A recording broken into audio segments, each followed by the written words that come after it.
Gas, drones and convict recruits. Ukrainian soldiers describe Russia's deadly surge on the front lines. Watch Clarissa Ward report from inside Gaza for the first time since war began. Drones and convict recruits. The front lines where Ukraine and its allies had hoped for a summer breakthrough now epitomize the bleak, dark winter ahead of Russian resurgence and Kiev's mounting losses. As we like to say in the army, the plan was good on paper, but we forgot about the trenches, joked Aya, a commander in the 15th National Guard. CNN is only using his first name to protect his identity for security reasons. Speaking with CNN deep in a command post in Orikhiv, in southern Ukraine, he is interrupted by panicked noises in the radio room. Heavily injured, the radio operator shouts at him. A Russian drone has hit a large gas fuel tank used for heating in a trench close to Russian positions, leaving one soldier hurt. Aya grabs the handset. Begin the evacuation. Begin the evacuation. Evacuate with a small vehicle. Did you move out already? The voice on the radio replies. They cannot evacuate, as they lack transport. Aya's face tightens in frustration.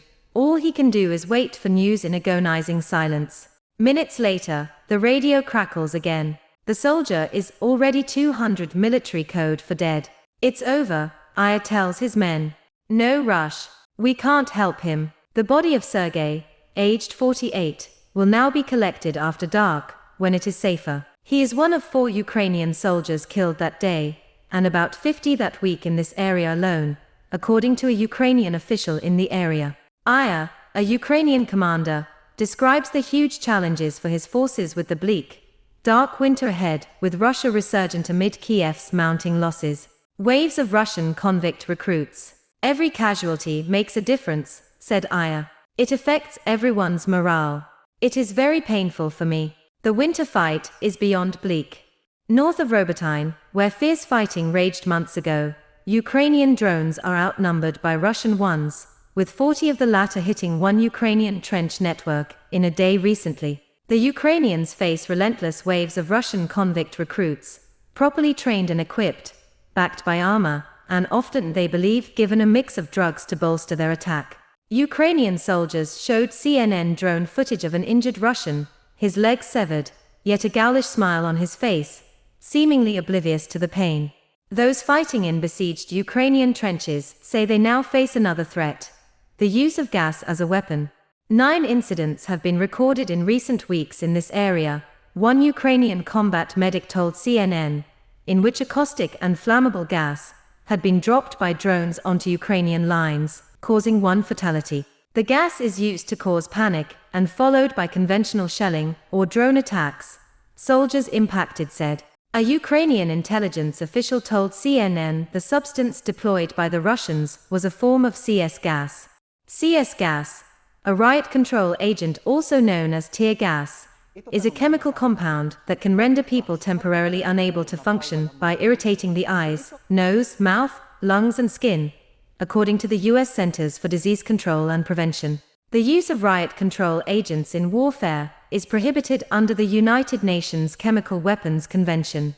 There have been periodic reports of Russian soldiers using gas across the battlefield in recent months, yet its use around Orikhiv appears to be abnormally persistent. 2 soldiers who survived a gas attack showed CNN medical reports indicating they had been poisoned. At first I saw smoke, one told CNN. We ran out from the trench and the gas suddenly caught fire. The trench was in flames. This gas burns, blinds you, you can't breathe, shoots down your throat immediately. We didn't even have a second. The second soldier added, you inhale it twice, then you cannot breathe. The men said they suffered injuries including burns and welts to their face, and inside their mouths and throats. Both men still had redness on their faces, residual signs of their injuries. 2 soldiers who survived a gas attack showed CNN medical reports indicating they had been poisoned. The alleged use of chemical agents on the battlefield marks another sign of the brutality and mendacity of Russia's renewed fight for the terrain it lost. Ukraine had hoped for greater advances during the summer toward the Azov Sea, yet now must defend its minor gains. Colossal changes are taking place, said the commander, Aya. The Russians started making their own attack drones and outnumber ours. but they use them badly, like a kid's toy. The sheer number of Russians now at the front is disconcerting, multiple Ukrainian soldiers said. Usually, more meat means more mince, Aya said, a reference to Russian generals throwing their forces into the meat grinder of the front line without concern for their losses. But sometimes the machine gets it right. And they have success.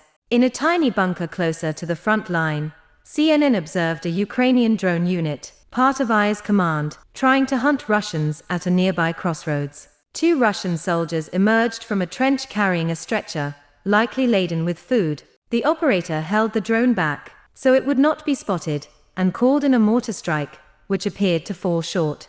The drone then failed, likely hit by Russian jamming. Both the acute cold and jamming can drain battery life in drones, soldiers told CNN. Aya's challenges are legion, and even evacuating the injured puts his limited vehicles at risk from Russian drone attacks. The crisis in US and EU funding for Ukraine is at the forefront of their minds here, as a series of grainy drone images show bare tree lines, injured Russian soldiers lolling in a crater, and a landscape so cruel it seems remarkable any human life emerges from it.